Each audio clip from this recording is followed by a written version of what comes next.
1절에서 15절. 예수께서 이 말씀을 마치시고 갈릴리를 떠나 요단강 건너 유대스경에 이르시니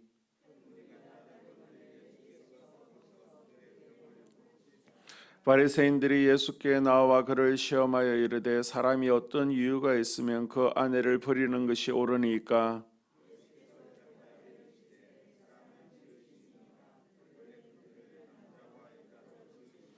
말씀하시기를 그러므로 사람이 그 부모를 떠나서 아내에게 합하여 그 둘이 한 몸이 될지라 하신 것을 읽지 못하였느냐.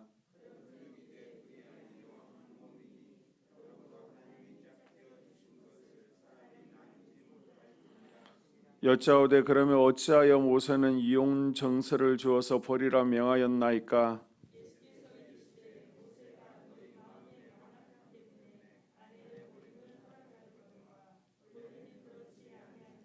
내가 너에게 말하노니 누구든지 엄해망 이유 외에 아내를 버리고 다른 데 장가드는 자는 간음함이니라. 제자들이 이르되 만일 사람이 아내에게 이같이 할진대 장가들지 않는 것이 좋겠나이다. 예수께서 이르시되 사람마다 이 말을 받지 못하고 오직 타고난 자라야 할지니라. 어머니의 태로부터 된 고자도 있고 사람이 만든 고자도 있고 천국을 위하여 스스로 된 고자도 있도다. 이 말을 받을 만한 자는 받을지어다. 그때 사람들이 예수께서 안수하고 기도해 주심을 바라고 어린아이들을 데리고 오매 제자들이 꾸짖거늘 이르되 어린 아이들을 용납하고 내게 오는 것을 금하지 말라. 천국이 이런 사람의 것이니라 하시고 그들에게 안수하시고 거기를 떠나시니라. 아멘. 오늘도 주님 앞에 나와서 예배하고 기도함으로 한 주를 시작하는 여러분을 주님의 이름으로 사랑하고 축복합니다. 자, 1절에서 12절까지는 이혼에 관한 논쟁 이야기가 나오고 있죠. 예수님께서 예루살렘을 향한 마지막 여행을 하시게 됩니다. 갈릴리 지역의 사역을 마치시고 이제는 베레아 지역 또 유대 땅을 거쳐서 예루살렘으로 오고 계십니다. 이때 많은 사람들과 함께 이야기를 나누고요, 또 공격도 받고 치유 사역도 하시게 되는데 바리새인들이 예수님을 공격하고 나오죠. 그것이 까다로운 논쟁거리인 이혼에 대한 논쟁이었습니다. 자, 3절에 보게 되면 그들은 어떤 사소한 이유라도 있으면 이혼이 합당한 것인지 묻게 됩니다. 예수님께서는 그렇다, 그렇지 않다라고 답하시지 않고요, 창세기에 바탕을 둔 또 다른 질문으로 대답을 하시죠. 4절과 5절을 보게 되면 사람을 지으시니가 본래 저희를 남자와 여자로 지으시고 너희들이 읽지 못하였느냐. 예수님의 말씀의 요점은 이렇습니다. 남자와 여자는 헤어지는 것이 아닌 함께하기 위해 지어진 것이라는 거예요. 예수님은 결혼을 서로에 대한 영원한 헌신으로 생각을 하셨습니다. 이에 바리새인들은 신명기 24장 1절, 우리가 잘 아는 것처럼 사람이 아내를 맞이하여 데려온 후에 그에게 수치되는 일이 있음을 발견하고 그를 기뻐하지 아니하면 이혼 정서를 써서 그의 손에 주고 그를 자기 집에서 내보낼 것이요. 이것을 인용해서 다시 질문하죠. 그러면 어째서 모세는 이혼 정서를 줘서 버리라고 명했습니까? 8절에 예수님께서는 모세의 율법은 우리 인간의 마음이 너무나 완악해졌기 때문에 어쩔 수 없이 그렇게 이혼을 허락한 것이다 라고 말씀하십니다. 이혼은 창조주 하나님의 완전하신 뜻이 아니라는 거예요. 완악한 인간들이 아내를 내쫓기 위해서 심하게 학대를 합니다.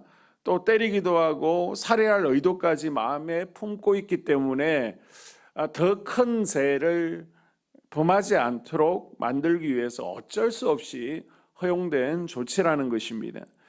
9절에 예수님께서는 하나님의 창조 목적을 시대적 상황에 맞게 다시 선포하시죠.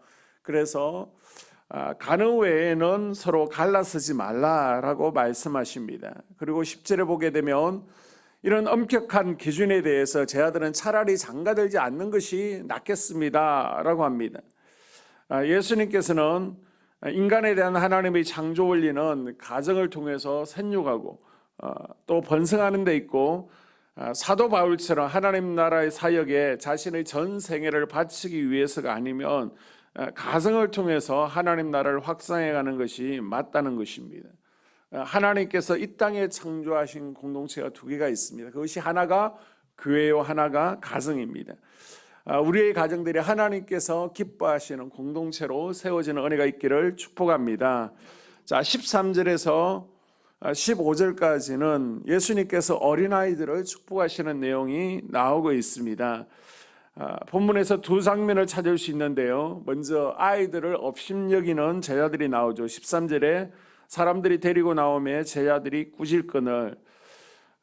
부모가 예수님의 말씀을 듣고 있는데 소란해하거나 또 예수님의 말씀 전하는 것을 방해하기 위해서 아이들을 데리고 나온 것이 아닙니다. 예수님께 축복, 안수 기도를 받기 위해서 왔습니다. 그런데 제자들은 성가시다고 아이들을 쫓아내죠. 이때 14절에 보게 되면 예수님께서 용납하시고 안수해 주고 있습니다. 여기서 우리가 깨달을 수 있는 것은 예수님께서는 아이들을 사랑하시고 또 그들을 축복하시기를 기뻐하신다는 것입니다. 예수님께서 이 아이들을 축복 기도해 주시고 나서 그곳을 떠나신 것을 보아서는 이제 집회가 끝날 때쯤이 아닌가라고 생각해 볼 수 있습니다. 지치고 힘든 시간이었지만은 아이들 한 명 한 명 위에 손을 얹고 안수하신 후에 그 장소를 떠나셨다라고 본문은 기록하고 있습니다. 이것은 우리 예수님께서 아이들을 얼마나 사랑하시는지 우리에게 보여주고 있습니다.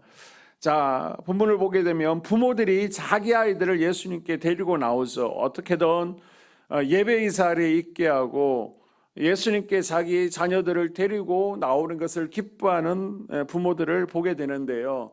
어떤 부모님들은 자녀들에게 너희들이 예배 이 자리에 있는 것, 교회 안에서 주님을 섬기는 것을 보는 것이 내 기쁨이다 라고 가르치는 분들도 있습니다. 자녀들이 세상에서 좋은 선생님을 만나도 상당한 진보와 발전이 있죠. 하물며 우리의 자녀들이 예수님을 만나게 되면 어떤 일이 일어나겠습니까? 밝은 미래가 분명히 있는 줄로 믿습니다. 이들은 자녀들에게 아무 문제 없을 때, 평안할 때 예수님께 지금 데리고 나왔습니다. 아이들이 아파서도 아닙니다. 어떤 아픔이 있기 전에 예수님 앞에 자녀들을 데리고 나왔습니다. 문제가 일어난 후에 수습하려고 하면 어렵죠. 미리 주님과 자녀의 관계를 잘 맺어줄 때에 오히려 자녀들이 일어나는 문제들이 사라지게 될 줄로 믿습니다. 예수님이 자기 자녀들을 위해서 축복 기도해 주시고 안수해 주기를 이 부모들은 원했습니다. 이것이 참 귀한 생각이죠. 우리 자녀들에게 진짜 필요한 것은 예수님의 축복, 또 그들을 위해서 기도해 주는 것입니다. 바라기는 우리의 자녀들, 또 우리 교회 다음 세대들이 평생 주님을 떠나지 않고 또 예배에 성공하고 영적 경험을 가지고 하나님을 기쁘시게 하는 삶을 살아가는 자녀들이 되어지도록 이 시간 기도하기를 주님의 이름으로 소원합니다.